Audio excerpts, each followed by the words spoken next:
الحمدللہ رب العالمین والصلاة والسلام علی سید المرسلین اما بعد فاعوذ باللہ من الشیطان الرجیم بسم اللہ الرحمن الرحیم۔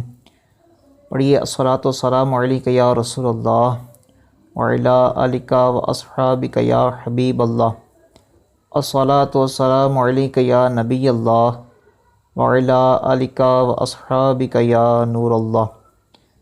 فرمان مصطفیٰ صلی اللہ تعالیٰ علیہ وآلہ وسلم ہے، مجھ پر درود پاک پڑھنا پل صراط پر نور ہوگا۔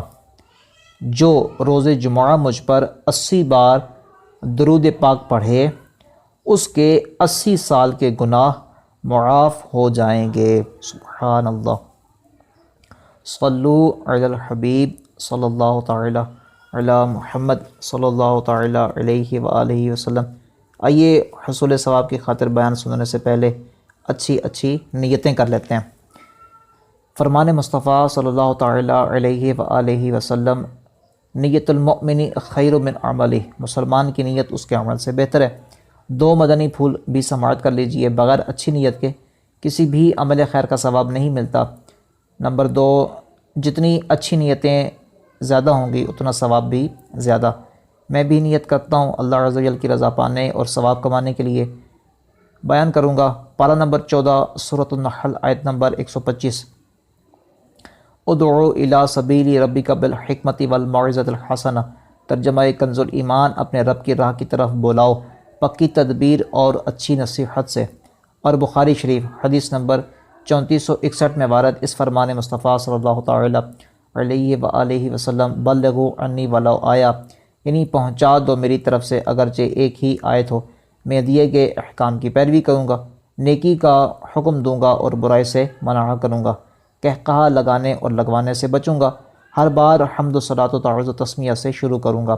آپ بھی نیت فرما لیجئے، اللہ عز و جل کی رضا پانے اور ثواب کمانے کے لیے خوب کان لگا کر پوری توجہ کے ساتھ نعت لیکچر سنیں گے۔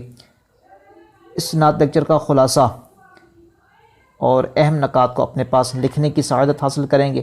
اللہ تبارک و تعالیٰ کے نام کے ساتھ عز و جل اور اس کے پیارے حبیب صلی اللہ تعالیٰ علیہ وآلہ وسلم کے ذکر خیر پر صلی اللہ تعالیٰ علیہ وآلہ وسلم یعنی پورا درود و سلام پڑھیں گے۔ اسی طرح صحابہ اکرام، اہل بیت اطہار اور تابعین کا ذکر ہوا تو رضی اللہ تعالیٰ عنہ کہیں گے، اور بزرگان دین و اولیاء اعظام کے تذکرے پر رحمۃ اللہ تعالیٰ علیہ کہیں گے۔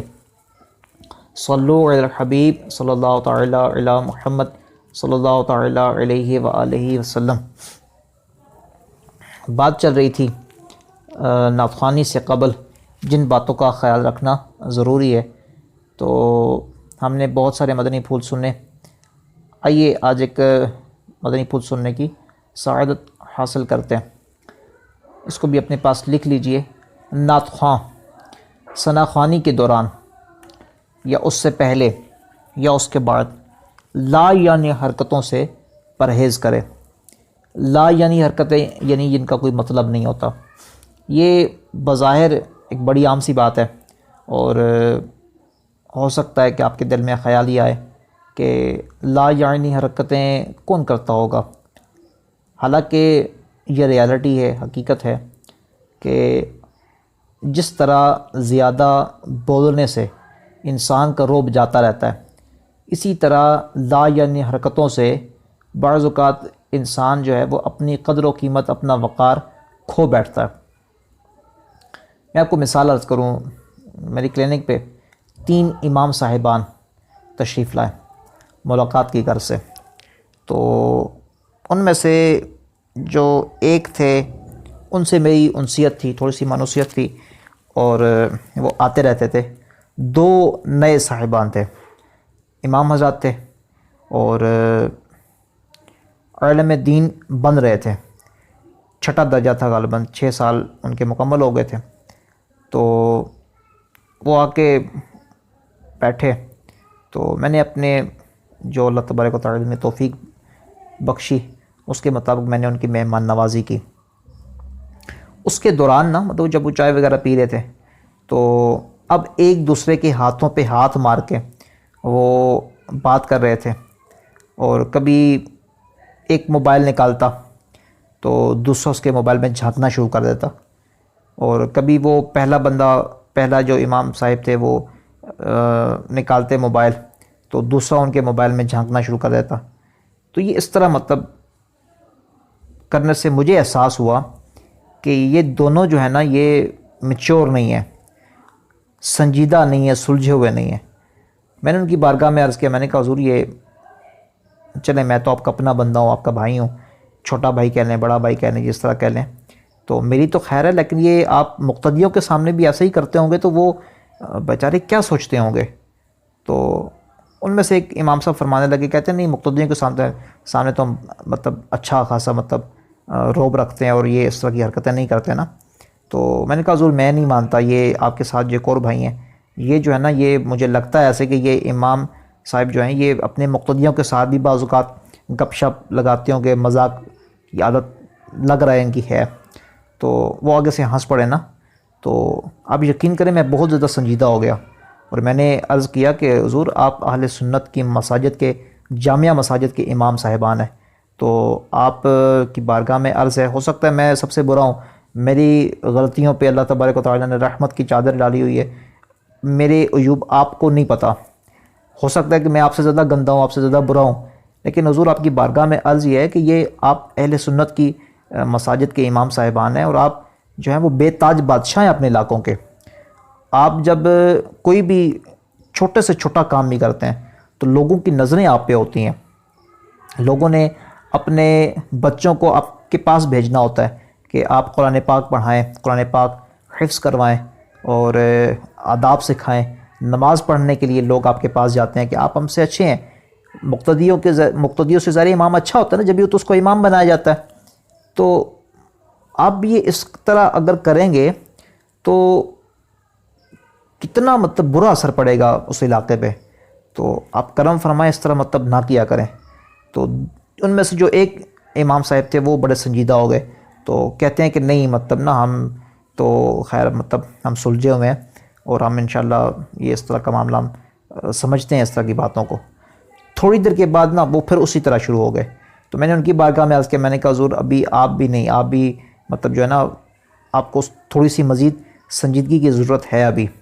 آپ جب سنجیدہ رہیں گے، خاموش طبع رہیں گے، لا یعنی حرکتوں سے پرہیز کریں گے تو بڑا اچھا وقار آپ کا بنا رہے گا، اور آپ وہاں پہ جب یہاں پہ علاقے میں آپ کام کر رہے ہیں، مساجد آپ کے ذمے ہیں، تو آپ ماشاءاللہ وہاں کے علاقوں کو وہاں کے اسلامی بھائیوں کو نمازی بنا سکتے ہیں، آپ وہاں پہ اپنا اثر قائم رکھ سکتے ہیں۔ تو بالکل سیم یہی چیز ناتخوانوں کی ہے۔ ہم نے ایک محفل نعت کا انعقاد کروایا، تو ایک ناتخواں اسلامی بھائی تھے، اسلامی بھائی میں ویسے اصطلاح کے طور پہ مطلب کہہ دیتا ہوں، ایک مطلب ناتخواں بھائی تھے، تو وہ میرے ساتھ نہ بیٹھ گئے۔ تو اب ہماری عادت الحمدللہ رب العالمین، اللہ تبارک و تعالیٰ کا فضل و کرم ہے کہ ہماری تربیت باقاعدہ مرشد کریم فرماتے ہیں نا مدنی مذاکروں کے ذریعے، آپ بھی مدنی مذاکرے دیکھا کریں، یہ مدنی مذاکرے یقین کریں آپ دیکھ کے تجربہ کریں ذرا، یہ چھوٹی چھوٹی باتیں انشاءاللہ آپ کو ایسی ایسی باتیں سمجھ میں آئیں گی کہ آپ حیران رہ جائیں گے۔ آپ کو بڑی بڑی موٹی موٹی کتابوں میں ایسی باتیں سمجھ نہیں آئیں گی جو آپ کو مرشد کریم یوں باتوں باتوں میں آپ کو سمجھا دیں گے۔ بہت زبردست تربیت فرماتے ہیں الحمدللہ۔ مدنی چینل پر ہر ہفتے کو مدنی مذاکرہ ہوتا ہے، عشاء کی نماز کے بعد وقت مناسب پر مرشد کریم تشریف لاتے ہیں، محمد الیاس عطار قادری دامت برکاتہم العالیہ، تو آپ اس کو دیکھا کریں۔ آپ اگر عطاری ہیں پھر تو آپ کو دیکھنا ضروری ہے، اگر آپ عطاری نہیں ہیں تو یہ اہل سنت کا خاصہ الحمدللہ مدنی چینل، تو پھر بھی آپ کو مدنی چینل دیکھنا چاہیے۔ تو الحمدللہ مرشد کریم نے ہماری تربیت فرمائی ہے بہت سارے موقعوں پہ۔ تو عرض یہ کر رہا تھا کہ وہ ناتخواں جو تھے نا وہ میرے ساتھ بیٹھے اور ہم کھانا کھانے لگے۔ اب جو عوام الناس ہوتی ہے نا، جو کھانا دینے والے پیش کرنے والے ہوتے ہیں، جو میزبان ہوتے ہیں، ان کی پوری توجہ ان ناتخوانوں کی حرکتوں پہ ہوتی ہے، علماء کرام کی چھوٹی چھوٹی باتوں پر ہوتی ہے، پیران نظام کی طرف ہوتی ہے، یہ کیسے کھاتے ہیں، کیسے اٹھتے ہیں، کیسے بیٹھتے ہیں، یہ کیا فرماتے ہیں، ان کے چہروں کے نقوش کیسے ہوتے ہیں، مطلب سمجھ رہے ہیں نا کہ یہ جو عوام الناس ہوتی ہے ان چیزوں کو نوٹ کرتی ہے، چھوٹی چھوٹی چیزوں کو نوٹ کرتی ہے۔ اب وہ میرے ساتھ آگے، میں نے ایک ہی وہ پلیٹ میں کھانا وغیرہ ڈالا، تو میں نے کہا حضور میں آپ کے ساتھ کھاؤں گا، تو انہوں نے فرمایا ٹھیک ہے.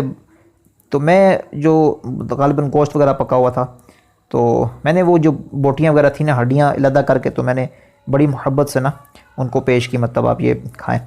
تو وہ کھانا شروع ہو گئے. اب جو میزبان تھے نا وہ ہمارے دوست ہی تھے، تو وہ مسکرا کے میری طرف کہتے ہیں ڈاکٹر صاحب آپ خود بھی تو کچھ کھائیں نا. اب ان کے کہنے کا مقصد یہ تھا کہ میں ان کو محبت سے پیش کر رہا تھا، میری محبت تھی کہ یہ ثناءخوان رسول ہیں صلی اللہ تعالیٰ علیہ وآلہ وسلم، لیکن وہ دیوانے کھائے جا رہے تھے. اب بات بوٹیوں کی نہیں ہے، بوٹیاں کھانا کوئی مطلب کھانے کا جو سردار ہے وہ گوشت ہے، کھانوں میں جو کھانے کا سردار ہے نا وہ گوشت ہے. الحمدللہ سرکار صلی اللہ تعالیٰ علیہ وسلم کی سنت مبارکہ ہے گوشت کھانا. کھائیں، اچھا کھائیں، مطلب جتنا مرضی کھائیں، اور یہ سرکار کا لنگر ہے، پیٹ بھر کے کھانے میں کوئی حرج نہیں ہے. ویسے بھوک کے 3 حصے کرنے چاہیے، کم کھانا چاہیے، بھوک سے کم کھانا چاہیے، لیکن چلیں گوشت کھا لینے میں برائی کوئی نہیں ہوتی. لیکن وہ اب میں محبت سے ان کو پیش کر رہا ہوں، اصرار کر رہا ہوں نا کہ پلیٹ میں سے خود نہیں کھا رہا، خود میں شوربے کے ساتھ مطلب وہ نوالہ لگا کے کھا رہا ہوں، میں ان کو پیش کر رہا ہوں، وہ دیوانے کھائے جا رہے ہیں. اب میرے دل میں تو مطلب اس طرح کی بات نہیں آئی، لیکن جو میزبان مطلب تھے ان میں سے جو کھانا دینے والے تھے وہ کہتے ہیں ڈاکٹر صاحب آپ بھی کھائیں. تو میں ان کی طرف دیکھ کے نا مسکرایا، مجھے سمجھ آ گئی وہ کیا کہنا چاہ رہے تھے. تو میں نے کہا حضور یہ مہمان ہے تو ہمارا حق بنتا ہے نا کہ مہمانوں کو پیش کریں. تو یہ اس طرح کا میں نے بات کہہ کے ٹال دیا. اب وہ ناتخواں بھائی پھر بھی نہیں سمجھے، اور وہ کہتے ہیں اچھا وہ کھیر پکی ہے تو وہ بھی دے دیں، تو اس طرح دے دیں. اب یہ اس طرح کی حرکتیں نا، اب ان حرکتوں کا مقصد کوئی نہیں ہوتا. اچھا یہ 2 مثالیں میں نے آپ کو عرض کر دیں، ایک کلینک پہ اور دوسرا کھانے کی. تیسرا میں آپ کو سٹیج پہ عرض کرتا ہوں. سٹیج پہ بعض اوقات اس طرح ہوتا ہے کہ ناتخواں بھائی آپس میں نا خوش گپیاں لگا رہے ہوتے ہیں. اب نیچے عوام بیٹھی ہے، وہ آپ کو ملاحظہ کر رہی ہے، آپ کو دیکھ رہی ہے. آپ سمجھتے ہیں شاید کہ ان کی توجہ نہیں ہے، لیکن یہ آپ نیچے سینکڑوں لوگ بیٹھے آپ کو دیکھ رہے ہوتے ہیں. بعض اوقات بڑے اجتماعات میں ہزاروں لوگ بیٹھے آپ کو دیکھ رہے ہوتے ہیں. گھر بیٹھے بہترین نعت خوان بننے کا موقع. آن لائن نعت کورسز جن میں 50,000 لکھی ہوئی نعتیں، 5,000 نعتیں، 100 سے زائد درود و سلام، 9 مختلف زبانوں پر مشتمل نعتیں، 300 سے زیادہ لیکچرز اور اسباق اور بہت کچھ شامل ہے. مزید معلومات کے لیے دیے گئے نمبر پر رابطہ فرمائیں. یا نور الہدی السلام علیکہ یا نور الہدی السلام علیکہ.